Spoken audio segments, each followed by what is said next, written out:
ሁሉንም ነገር በእኔ በኩል ማግኘት እንደምትችል ታውቃለህ። ቆይ ግን እኔ በአንቺ በኩል ማግኘት የምፈልግ ይመስልሻል? ሞኛቸው። ዋናው የምትፈልገው ነገር ማግኘት። እኔ የምፈልገው ያንቺ ወይም የሱ የሆነ ነገር አይደለም፣ የእናቴ ነው። እሺ እኔ ግን የምትፈልገውን ነገር ልሰጥ ላግዝ ነበር። አመሰግናለሁ። እንዴት እንደምቀበለው ግን አውቃለሁ። እዚህ ቤት ማን ይገባል? መልሽልኝ። አንቺ። ሌላስ? ከዚህ ሌላ ማንም አይመጣም። እርግጠኛ ነሽ? እና ማን ይምጣ? ሌላ ማንም የለም። እዚህ ቤት እኔና እሱ ብቻ ነው የምንኖረው። እሺ ደግመሽ አንድ ነገር አደርጋለሁ ብትይ ያልቅልሻል። ጋሽ ማን እንደገባ ያለበት ካልገባኝ ነበር። ምን? ይሄን ልጅ የሚፈልገውን ነገር ሰጥተን እንዳይመጣ ማድረግ አለብን። እሱም ለመግደል እኔም ለመግደል ነው የምንሯሯጠው። አንተ ለሚገርም ግን አይመስለኝም። ልጁን ገደለ መባል አልፈልግም። ሚስቱንስ? አዝኗል ብለው ያዝኑልኛል። ስለዚህ እንዳማረኩት ሙት ማለት ቀሪ ጊዜ እንደዛ። ስለዚህ እንስጠው ወይም ደግሞ የሆነ ነገር እንወስን። የለኝም ብለኸኛል እኮ ገንዘብን አሸሽተህ። አይኖረኝም እኮ አላልኩም። እሺ መቼ? 15 ቀን ስጠኝ። ብዙ ነው። ትንሽ ብር እኮ አይደለም የጠየቀው። የአንተን ገንዘብ እኮ አይደለም የጠየቀው። ሚስቴ እኮ ነበረች። ለእኔም እናቴ ናት። እስኪ በቃ ሂድ፣ እሰጥሃለሁ። ቤቴ ግን እንዳትመጣ። ከአንቺ ጋር ቤት ውስጥ ካልሆነ ምሳ አልበላም። ለምን? ባለፈው ጓደኛሽ ማን ወሰደሽ? አባቴ ነው ለማች። ኧረ ባሌ እንደው ታውቃለች። ደግሞ ለምሳ አባቴም ጭምር አይደለም። ሞኝ መስልሻለሁ? የምታሽም ደግሞ ሄዳነሽ ነው።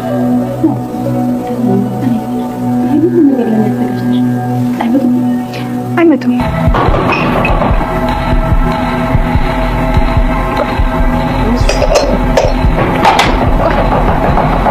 ትሁት በገዛ ቤቷ በጨለማ ቤት ውስጥ ተዘግታ የምትሰቃየውን የናቲን እናት አብደሻል እየተባለች ሳታብድ አብደሻል፣ ልጇን ሳትገል ልጅሽን ገድለሻል እየተባለች አይምሮዋ እንዲቀውስ የተደረገችዋን ምስኪኗን እናት አንቺ አስቀያሚ ነሽ እየተባለች አንቺ ቆንጆ ነሽ፣ በፍጹም እነሱ ስለሚቀኑብሽ ነው እያለች አይምሮዋ እረፍት እንዳገኝ እያደረገች ትገኛለች። ትሁት ከዚህም በፊት አባባን በተደጋጋሚ ቲና በመርዝ ልታጠፋቸው ስትሞክር የተለያየ የመግደል ሙከራ ስታደርግባቸው እሳቸውን ብዙ ጊዜ ከሞት የታደገችው ትሁት አሁንም የዚችን እናት ምስኪን እናት ነፍስ ለመታደግ እየታገለች ነው።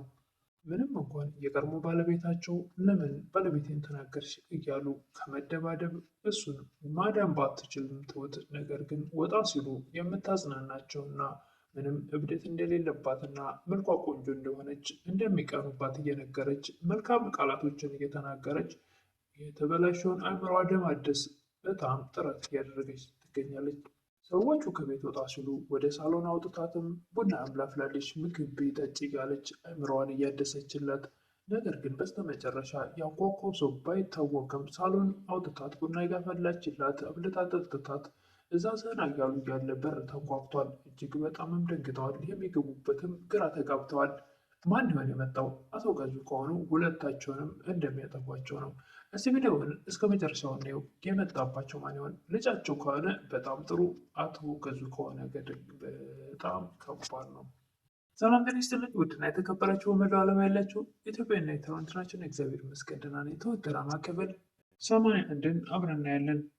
ምስኪኗ የናቲ እናት በገዛ ቤቷ በጨለማ ክፍል ውስጥ ታፍና እንደ ውሻ ምግብ በሳህን እየተወረወረላት በላዋ ላይ ተቆልፎ ሲበዛም ደግሞ በጥፊ በእርግጫ ልጇን ሳትገል ገለሻል እየተባለች አይምሮዋ እንዲለቅና እንድትቀውስ እንዲዋን አስቀያሚ ነሽ እየተባለች እጅግ በጣም አይምሮዋ እንዲበላሽ እያደረጓት ትሁት ሰዎችን ለመታደግ በጣም ፈጣን ናትና አንቺ በጣም ቆንጆ ነሽ፣ አንቺ በጣም ውብ ሴት ነሽ፣ አይዞሽ፣ በፍጹም ያልሆንሽውን ነው አንቺ እየተባልሽ ያለሽ እያለች ሴትዮዋን እያጽናናችና ከታፈነችበት ክፍል አወጥታ ወደ ሳሎን ዘና እያደረገቻት እብድ ነሽ የተባለችዋ እብድ እንዳልሆነች እየነገረች አስቀያሚ ነሽ የተባለችዋ ቆንጆ ነሽ እያለች ቆንጆነቷን እየነገረችላት ውበቷን እያደነቀችላት ሴትዮዋም እንደዚህ እብድ ነሽ ተብላ አእምሮዋ እንዲለቅ የተደረገችዋ ወደ አእምሮዋ እንድትመለስ እያደረገች እያጽናናቻት ትገኛለች። በነገራችን ላይ ትሁት ወደዚህ ቤተሰብ ከተቀላቀለች በኋላ እኔ ቪዲዮውን ሰርቼው አላቅም። አጋጣሚ እንግዲህ ጊዜ ስለሌለኝ ትሁት አጋጣሚ ተመስገንን ሸሽታ ወደ ሌላ ቤት ገብታለች እና እጅግ በጣም ድንቅ ነገሮች እየሰራች ነው። ከዚህም በፊት ለአባባ እንዳደረገች ሁሉ ብዙ ጊዜ በተደጋጋሚ ከቴና የሞት ወጥመድ ስታድናቸው እንደነበረ ሁሉ አሁን ላይም እኚህን ምስኪን እናት እጅግ በጣም ለማዳን ጥረት እያደረገች ነው።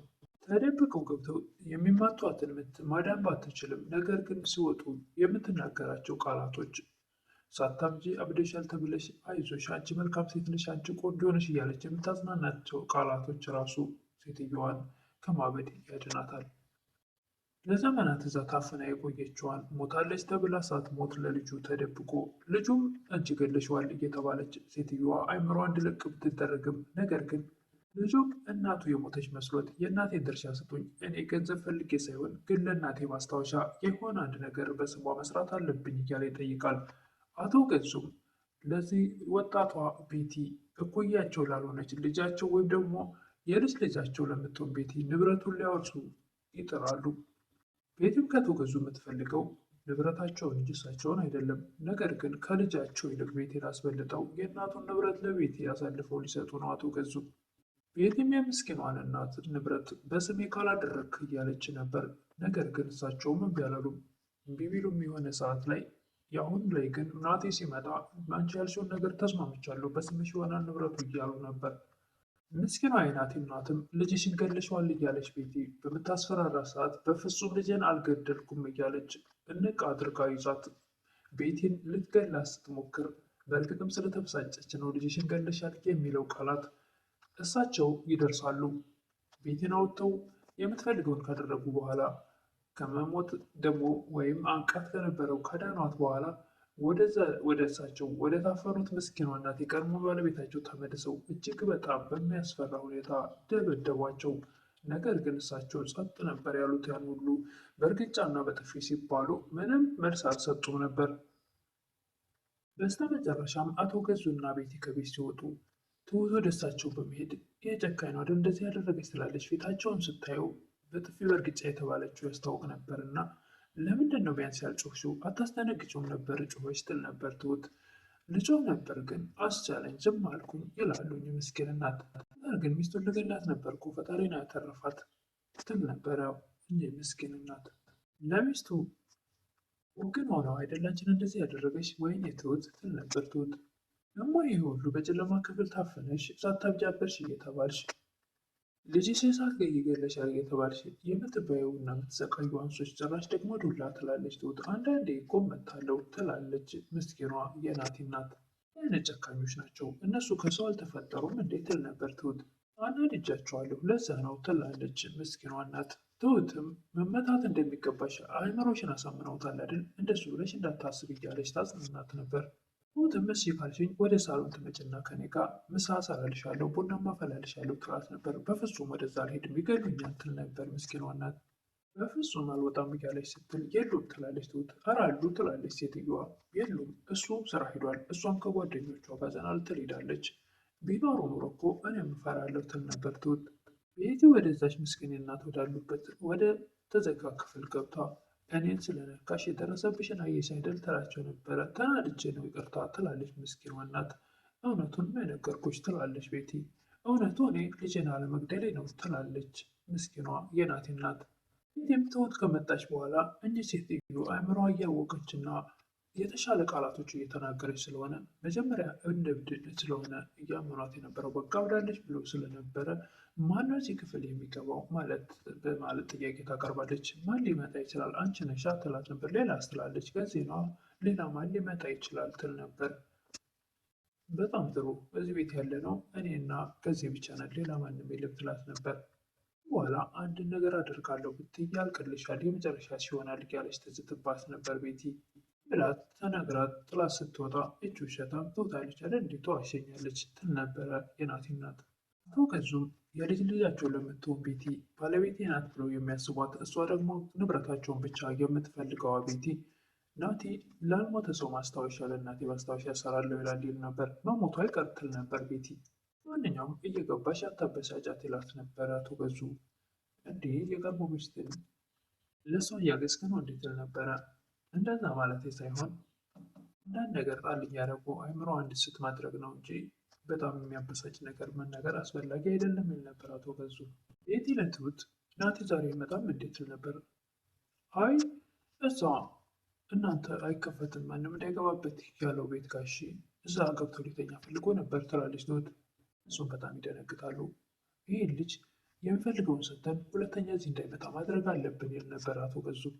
ትሁትም ሁለቱ ባልና ሚስት ከወጡ በኋላ በፍጥነት ሴትዮዋን ወደ ሳሎን አምጥታ ምግብ ሰርታ ቡና አፍልታ ዘና እያደረገቻትና መልካም ሴት እንደሆነች ቆንጆ እንደሆነች እብድ ነሽ የሚሉሽ ሳታብጂ ልጅ ሳትገኝ ገለሻል የምትባዩ ደግሞ ቆንጆ ሆነች ቆንጆ አይደለሽም የሚሉሽ ስለሚቀኑብሽ ነው እያለች መልካም ቃላቶችን እየተናገረች ወይዘሮ አለምም የናቲ እናት እጅግ በጣም ፈገግ እያሉ በደስታ መልካም እንደሆነች እና ቆንጆ እንደሆነች ስትነግራት እጅግ በጣም እኔ ቆንጆ ነኝ እንደ እያለች ልጅ የምታየው ቆንጆ ነው ትላለች። በአንቺ ወጥቶ ነዋ ትላት ነበር ትሁት።